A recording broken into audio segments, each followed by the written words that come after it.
Thank you very much, Mr. Chairman. Secretary Hegseth, you oversee one of the largest and most important organizations on planet Earth. More than anything, the Department of Defense needs stable, competent, and strategic leadership. And much as I had feared back in January, it is not what we are seeing under your leadership. In a matter of months, you have lost top aides and reportedly struggled to hire new ones. You have fired highly respected top military officials. You shared highly sensitive attack plans over Signal and apparently with people in your own personal circles, and you've not taken responsibility for those mistakes. All the while, the security challenges we face have grown larger, not smaller. And then in the face of these challenges, you've taken a series of actions that weaken our posture. For example, in my home state of Washington, which is home to many DoD installations critical to our Indo-Pacific strategy, you have pushed out almost 2,000 highly trained civilian employees, including at Puget Sound Naval Shipyard. Mr. Secretary, you talk about returning the department to its mission of warfighting, but I am repeatedly hearing that your policy and personnel changes at the Pentagon are only undermining, not strengthening our military's preparedness to protect our country. You are deploying the American military to police the American people. You're sending the National Guard into California without the governor's request. Sending the Marines not after foreign threats, but after American protesters.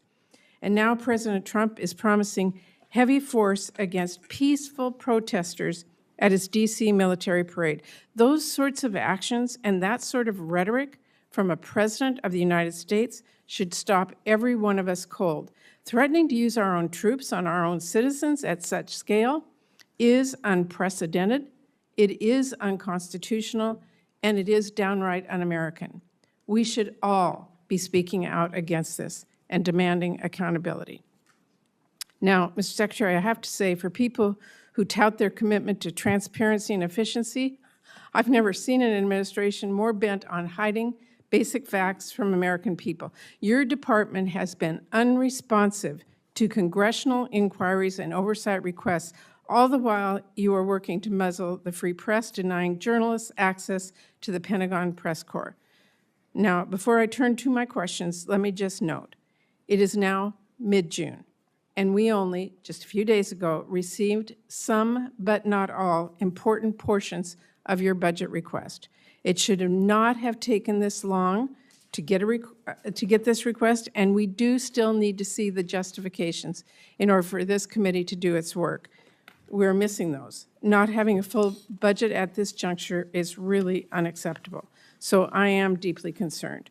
So let me turn to my questions, and this is important. This administration has put the civilian workforce under attack from day one, encouraging resignations, firing probationary employees, instituting hiring freeze, requiring OPM to approve any new hire one by one, and now, new last week, requiring prospective employees to explain how they would, quote, help support the President's executive orders and policy priorities. We have spoken with military installations across our country. Almost all of them have been forced to fire skilled civilian employees who are badly needed. And all of them also have hundreds, and in some cases thousands, of new hires ready to bring on board, but now have to individually be reviewed by OPM, apparently to ensure that they support the President's priorities. Secretary Hegseth, I want to know, and keep your answer short, I have limited time, will you be firing more shipbuilders, yes or no? Senator, we haven't fired shipbuilders. We've offered through a right-sizing of our civilian positions, which so everyone in this committee would acknowledge that the Defense Department has had a bloated bureaucracy for a long time, have given a voluntary process by which some people can choose to take a DRP. I'm just asking so you it's not a firing of shipbuilders. That's a totally disingenuous characterization of what our department is doing. We are focusing on shipbuilding. Mr. Secretary, do we need more or fewer shipbuilders? We are investing historically in our shipbuilding defense industrial base and workforce and ships in this budget, more than anything the previous administration ever did. So, well, you managed to fire highly skilled workers, including my home state of Washington, for no reason. So let me just say, the Navy needs welders, not people who can recite a president's executive orders. If the Navy wants to hire a qualified candidate for the role, but that candidate happened to vote for or donate to Democrats, would they be hired? Senator, there's never been a litmus test for hiring welders.